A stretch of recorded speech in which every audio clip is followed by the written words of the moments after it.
сме заинтересирани да придонесеме или да бидеме фактор за влада која ќе биде европски ориентирана кон НАТО и Европска Унија.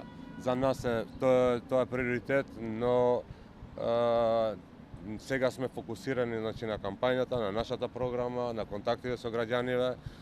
Кога ќе седнеме, овие ставови ќе ги разговараме на маса. Нашиот став јасен е, мислам дека нема дилеми некој дека кој е ставот на Влен за евроинтеграција. Сега остануваме фокусирани на резултатот во вториот круг председателски избори и парламентарни избори.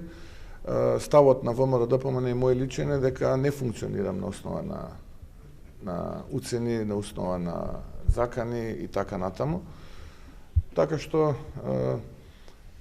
нека завршат изборите на 8 мај, па ќе дискутираме за многу работа. Барам да потврдите дека не е точно дека дел од раководството на ВМРО-ДПМНЕ заговара јавна или тајна соработка со поранешниот премиер Зоран Заев преку неговите фикс кандидати за пратеници, како што е Венко Филипче и други, за обезбедување на двотретинско мнозинство во идниот собраниски состав, што доколку на вистина постои, имплицира дека селективната правда ќе имаме и во идната влада, како што беше и до сега.